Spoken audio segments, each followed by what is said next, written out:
Pangeran Harry benar-benar telah hadir di Pengadilan Tinggi London saat sidang perkaranya melawan penerbit Daily Mail resmi dimulai. Duke of Sussex menjadi salah satu dari sejumlah tokoh publik yang menggugat Associated Newspapers Limited atas dugaan pelanggaran privasi. Pertarungan Harry dengan institusi Inggris kini telah berpindah dari lorong istana ke ruang sidang pengadilan dan dampaknya semakin sulit untuk diabaikan.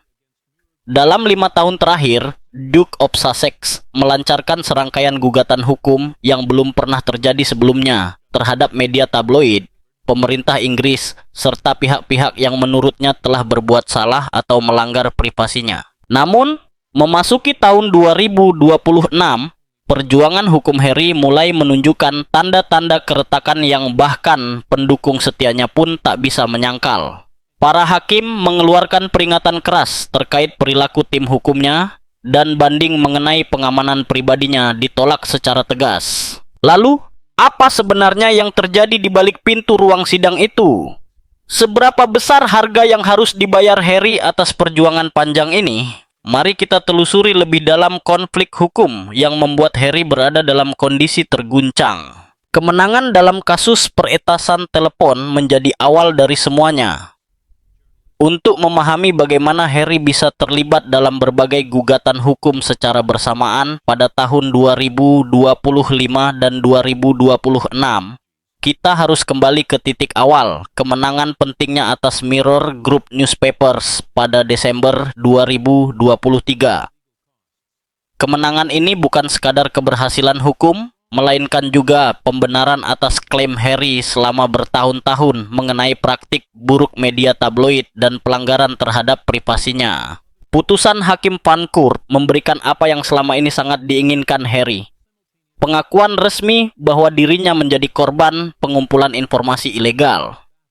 Hakim menyatakan bahwa 15 dari 33 artikel yang dipermasalahkan melibatkan peretasan telepon atau metode pengumpulan informasi yang melanggar hukum. MGN diperintahkan membayar ganti rugi sebesar 140.600 euro. Jumlah yang signifikan meskipun hanya mencakup sebagian dari tuntutannya, namun memiliki nilai simbolis yang sangat besar. Namun kemenangan sesungguhnya adalah rehabilitasi nama baik di hadapan publik. Selama bertahun-tahun, Harry bersikeras bahwa jurnalis secara sistematis telah menyusup ke kehidupan pribadinya, meretas teleponnya, dan menggunakan cara-cara ilegal untuk membuat berita tentang dirinya. Berbeda dengan anggota keluarga kerajaan lainnya yang memilih menyelesaikan kasus serupa secara diam-diam, Harry menolak jalan tersebut. Ia menginginkan pertanggungjawaban yang disampaikan secara terbuka di pengadilan. Saat memberikan kesaksian pada Juni 2023, Harry mencetak sejarah sebagai anggota senior keluarga kerajaan pertama yang bersaksi di pengadilan dalam lebih dari 130 tahun. Selama 3 hari, Duke of Sussex duduk di kursi saksi dan mengungkap rasa paranoia yang ia alami selama bertahun-tahun, serta beban psikologis akibat ketidakpastian apakah percakapan pribadinya sedang disadap. Kesaksiannya sangat personal. Ia menceritakan bagaimana invasi privasi yang terus-menerus merusak hubungan pribadinya, membuatnya sulit mempercayai teman-teman, dan berkontribusi pada kandasnya hubungan asmara di masa lalu. Ia berbicara tentang perasaan selalu diawasi, tentang percakapan pribadi yang tiba-tiba muncul di media hanya beberapa hari kemudian, serta luka emosional saat detail intim kehidupannya terpampang di halaman depan surat kabar. Putusan hakim membenarkan banyak dari klaim tersebut. Hakim Pancourt menyimpulkan bahwa praktik peretasan telepon di MGN berlangsung luas dan sistematis pada periode yang relevan.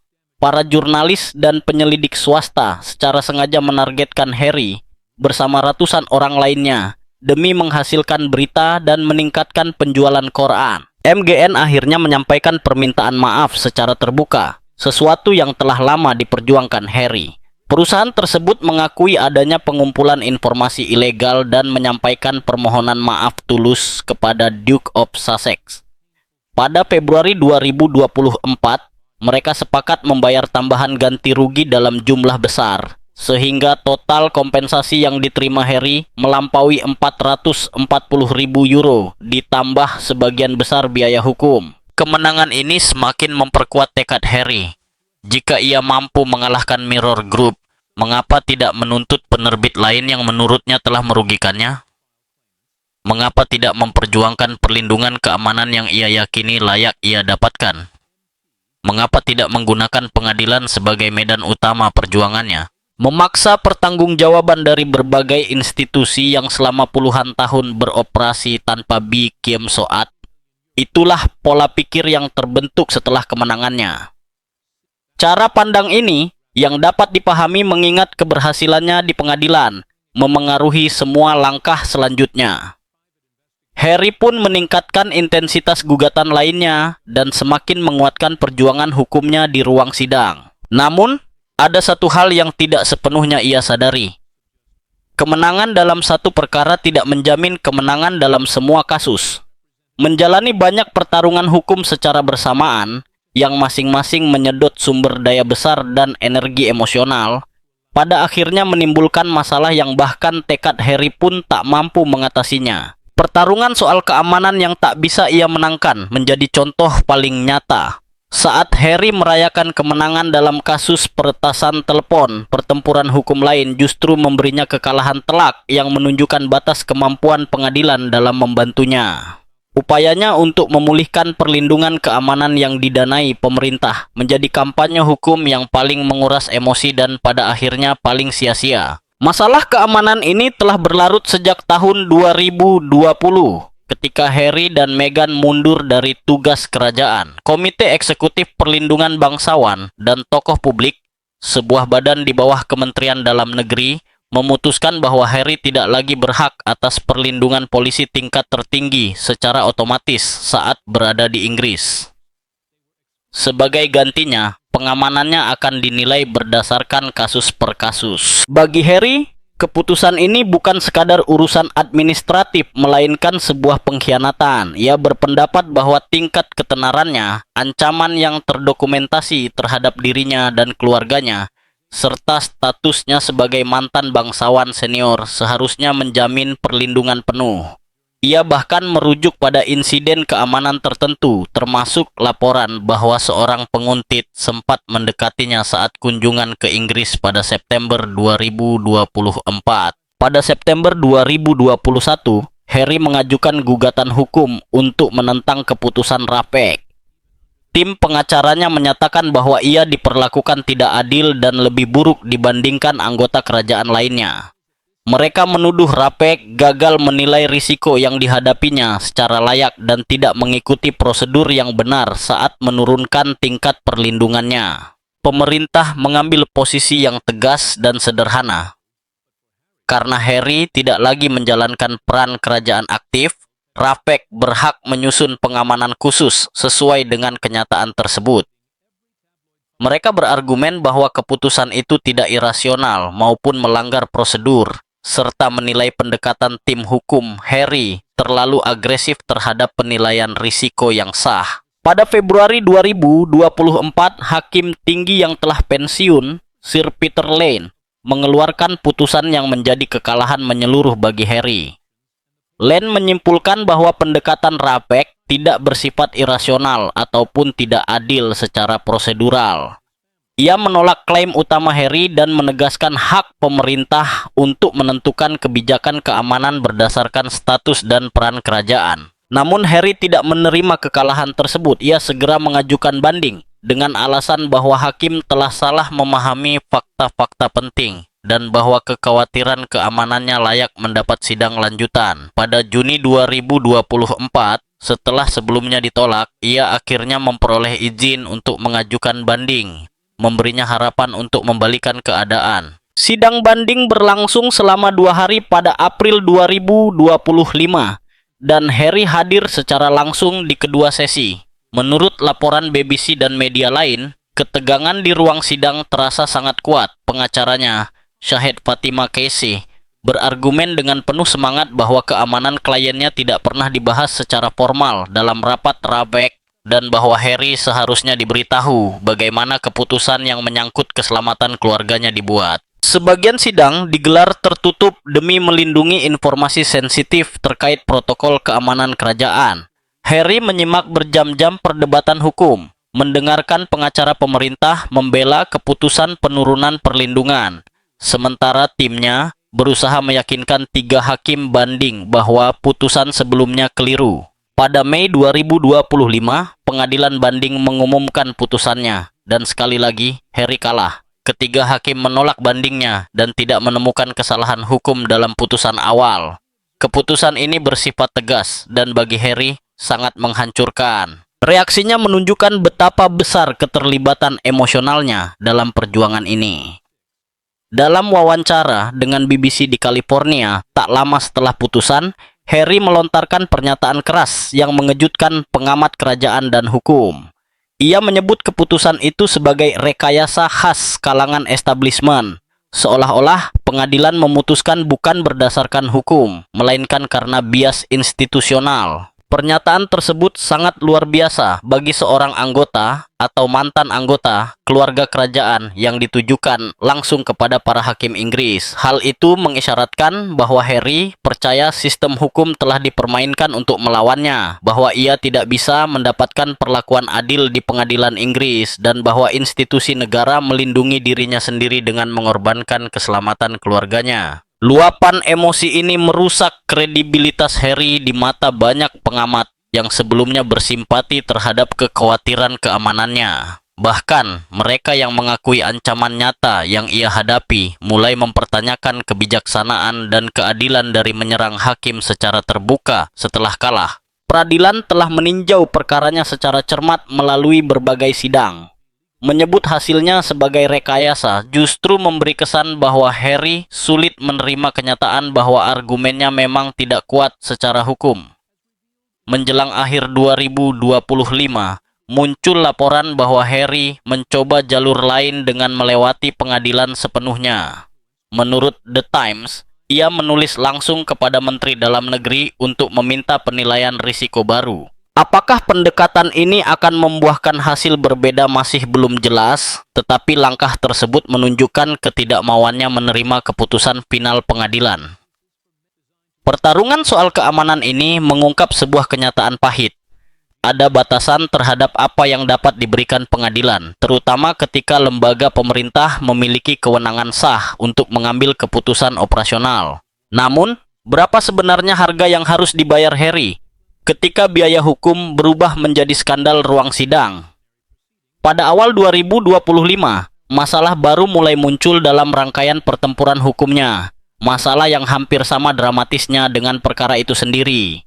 Biaya kampanye hukumnya melonjak tak terkendali, dan para hakim mulai menyuarakan kekhawatiran serius apakah pengeluaran tersebut masih masuk akal dibandingkan dengan kepentingan yang dipertaruhkan. Masalah ini mencapai puncaknya pada Januari 2025 saat digelar sidang pengelolaan biaya hukum yang berkaitan dengan gugatan Harry yang masih berjalan terhadap Associated Newspapers Limited (ANL), penerbit Daily Mail.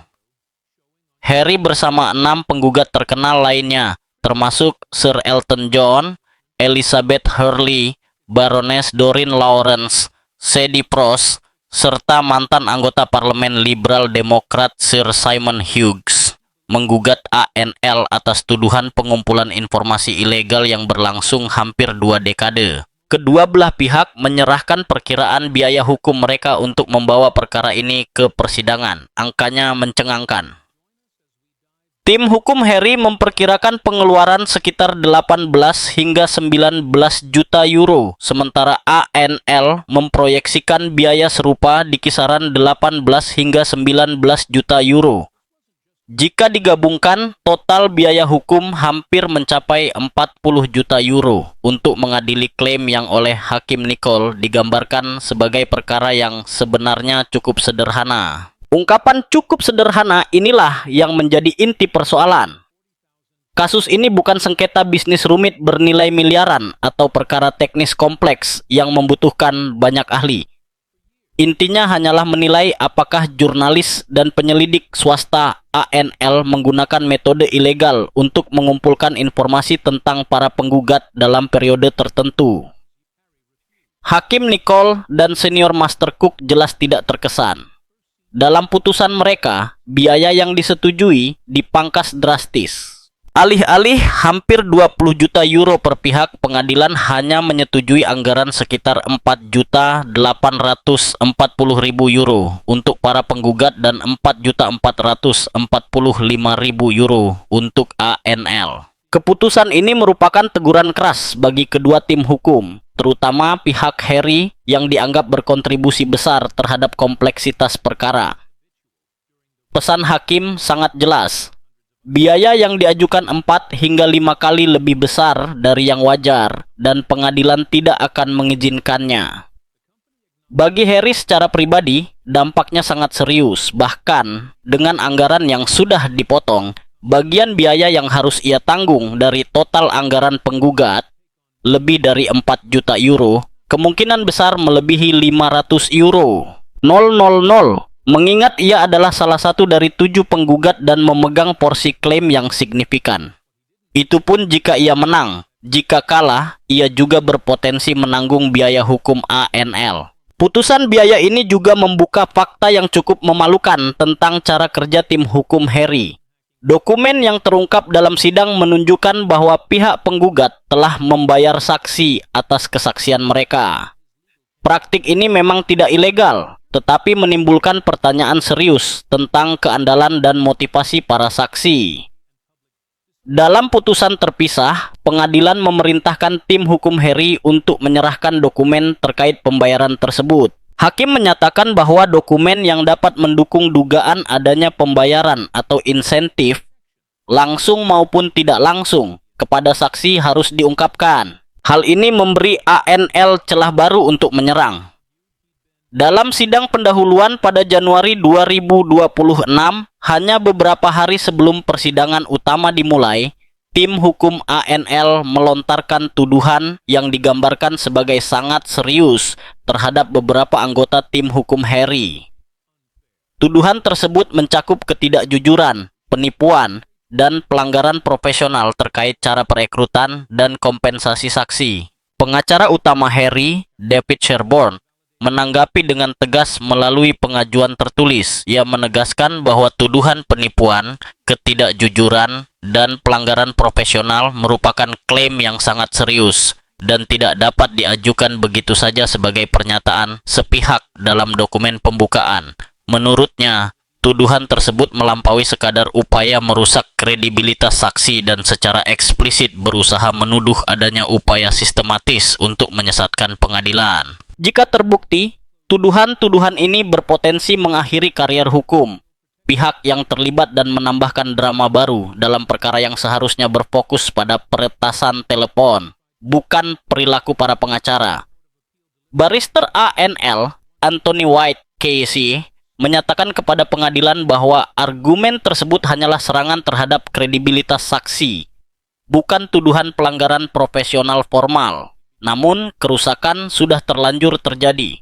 Integritas tim hukum Harry kini berada di bawah sorotan dan hakim harus menavigasi tuduhan-tuduhan ini dengan sangat hati-hati. Selama persidangan, Hakim Nicole yang sebelumnya telah menunjukkan ketidaksabaran terhadap kedua pihak mengeluarkan peringatan tentang perilaku yang ia harapkan di ruang sidang.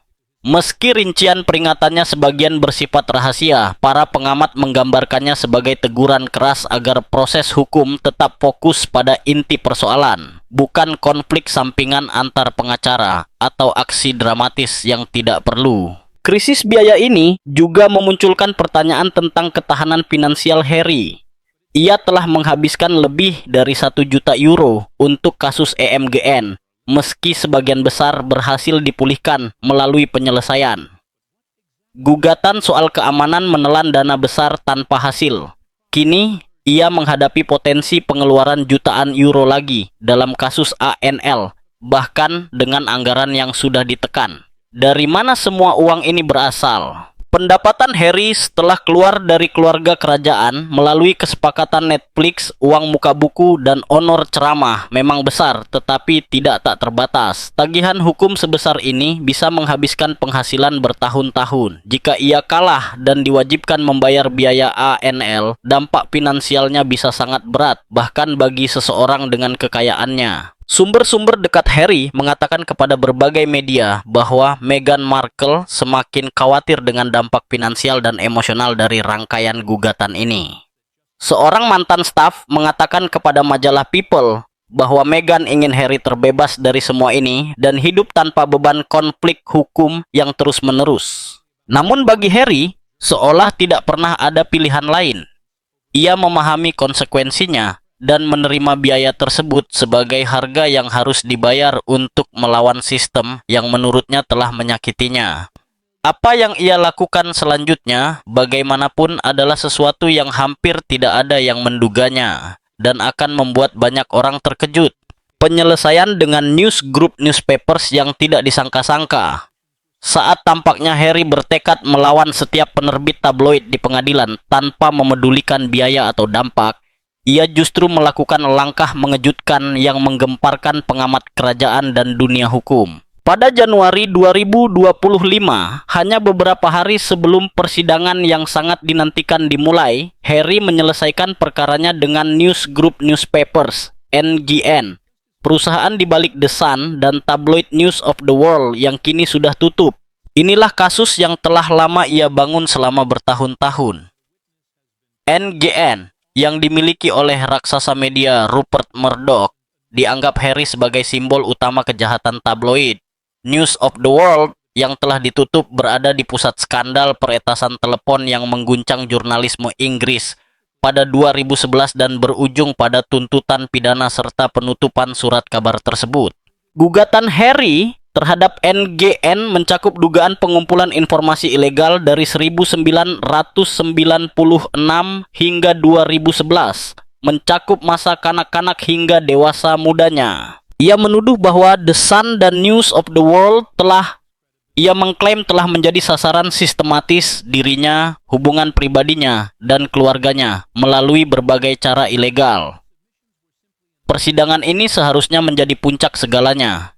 8 minggu penuh kesaksian harian, bukti-bukti, dan pemberitaan media yang akan membuka apa yang diyakini Harry sebagai praktik tabloid paling buruk. Para eksekutif NGN dan mantan jurnalisnya dijadwalkan menjalani pemeriksaan silang. Peran tokoh-tokoh senior, bahkan kemungkinan termasuk Rupert Murdoch sendiri, akan diteliti secara mendalam. Persidangan ini digambarkan sebagai versi kasus MGN yang diperbesar berkali-kali lipat, namun tiba-tiba semuanya berakhir. Pada 23 Januari 2025, NGN dan Harry secara bersama-sama mengumumkan bahwa mereka telah mencapai kesepakatan damai. Meski rincian keuangan dirahasiakan, berbagai laporan menyebutkan nilai penyelesaian tersebut melebihi 10 juta euro, mencakup ganti rugi dan biaya hukum. Yang lebih penting, NGN mengeluarkan permintaan maaf publik yang melampaui pernyataan korporat biasa. Perusahaan itu mengakui adanya aktivitas ilegal yang dilakukan oleh penyelidik swasta yang bekerja untuk The Sun. Mereka juga mengakui intrusi terhadap kehidupan pribadi mendiang Diana, Princess of Wales, serta menyampaikan permintaan maaf penuh dan tanpa syarat kepada Harry atas dampak dari tindakan melanggar hukum tersebut. Bagi seseorang yang selama bertahun-tahun mencari pengakuan atas kesalahan yang dilakukan terhadapnya, ini merupakan kemenangan besar. NGN, yang selama lebih dari 1 dekade membantah tuduhan-tuduhan serupa dan belum pernah mengakui tanggung jawab dengan cara seperti ini, akhirnya dipaksa meminta maaf secara terbuka dan membayar kompensasi dalam jumlah sangat besar. Namun, mengapa baik pendukung maupun pengkritik Harry justru bereaksi dengan keterkejutan, bahkan kekecewaan, karena penyelesaian damai berarti hilangnya kesempatan untuk 8 minggu pengungkapan memalukan tentang praktik internal NGN. Itu berarti Murdoch dan para eksekutifnya tidak akan menghadapi pertanyaan mendetail di ruang sidang terbuka. Artinya, jika memang ada pelanggaran yang lebih luas dari yang diakui NGN, sebagian besar akan tetap tersembunyi. Harry mendapatkan permintaan maaf dan kompensasi. Namun, ia tidak memperoleh eksposur publik menyeluruh atas operasi NGN yang selama ini diharapkan banyak pihak akan ia perjuangkan. Alih-alih 2 bulan penuh tajuk utama harian tentang pelanggaran tabloid, publik hanya mendapat 1 hari berita tentang penyelesaian damai. Lalu perhatian dunia pun beralih.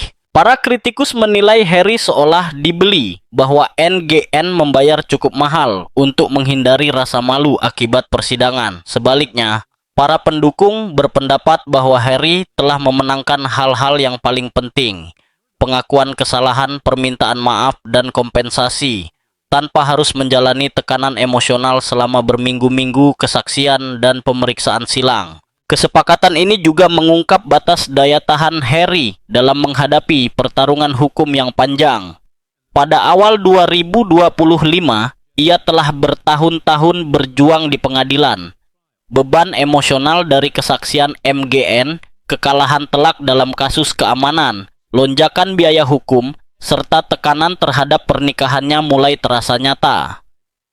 Mungkin penyelesaian dengan NGN bukan semata soal uang, melainkan pengakuan bahwa ia tidak bisa melawan semua pihak secara bersamaan. 2 hari setelah kesepakatan NGN diumumkan, putusan Hakim Nicole terkait biaya hukum dalam perkara ANL keluar, semakin menegaskan tekanan finansial yang dihadapi Harry. Waktunya terasa terlalu pas untuk dianggap kebetulan. Ia baru saja menghindari persidangan 8 minggu yang mahal dengan NGN, dan kini menerima peringatan keras soal biaya dalam kasus ANL. Polanya menunjukkan seseorang yang mulai benar-benar menghitung harga nyata dari perjuangannya. Namun, apakah Harry berhenti di situ, atau justru melangkah lebih jauh? Inilah yang oleh banyak pengamat disebut sebagai pertempuran terakhir Harry. Setelah kasus NGN diselesaikan, fokus hukumnya sepenuhnya tertuju pada perkara yang kini dianggap sebagai pertarungan besar terakhirnya di pengadilan. Gugatan terhadap Associated Newspapers Limited, penerbit Daily Mail, Mail on Sunday, dan Mail Online. Inilah persidangan yang benar-benar berlangsung dimulai pada Senin, 14 Januari 2026 di Pengadilan Tinggi London. Harry hadir secara langsung dalam sidang-sidang pendahuluan beberapa hari sebelum persidangan dimulai. Tanda betapa seriusnya ia memandang kasus ini. Pada Kamis, 22 Januari 2026, ia naik ke kursi saksi untuk memberikan kesaksian. Ini adalah kali kedua ia bersaksi dalam perkara peretasan telepon. Namun dalam banyak hal, ini merupakan penampilan pengadilan terpenting dalam hidupnya. Pernyataan tertulisnya yang diajukan ke pengadilan dan dilaporkan luas oleh media menggambarkan potret masa kecil yang mengganggu. Harry menulis bahwa ia hidup dalam paranoia ekstrem akibat pemberitaan mail tentang dirinya. Ia menjelaskan bagaimana intrusi terus-menerus dari surat kabar tersebut membuatnya sulit mempercayai orang-orang di sekitarnya, merusak hubungan pribadi, dan menyebabkan dampak psikologis jangka panjang. Saya merasa tertekan dan terganggu oleh campur tangan mail dalam kehidupan awal saya, tulisnya. Pernyataan itu membentang puluhan halaman, merinci berbagai kejadian spesifik di mana ia meyakini metode ilegal digunakan untuk memperoleh informasi tentang aktivitas pribadinya, hubungan asmara, dan urusan keluarganya. Tuduhan terhadap ANL sangat luas. Harry dan 6 penggugat lainnya menuduh penerbit tersebut terlibat dalam praktik pengumpulan informasi ilegal yang jelas, sistematis, dan berkelanjutan selama hampir 2 dekade, sejak sekitar 1993 hingga 2011, bahkan mungkin setelahnya. Tuduhan spesifik mencakup penggunaan penyelidik swasta untuk memasang alat penyadap di dalam mobil, pemantauan catatan pribadi, penyadapan dan perekaman percakapan telepon pribadi, serta berbagai bentuk pengumpulan informasi ilegal lainnya. Ini bukan tuduhan sepele. Jika terbukti, Hal ini akan menunjukkan bahwa salah satu organisasi media paling berpengaruh di Inggris telah secara sistematis melanggar hukum selama bertahun-tahun demi menghasilkan berita tentang Harry dan banyak tokoh terkenal lainnya. ANL dengan keras membantah seluruh tuduhan tersebut. Penerbit itu menyebut klaim-klaim tersebut tidak masuk akal dan merupakan penghinaan terhadap jurnalisme yang bertanggung jawab. Pihak pembela ANL mendasarkan argumen mereka pada beberapa poin utama. Pertama, mereka dengan tegas membantah adanya praktik pengumpulan informasi ilegal.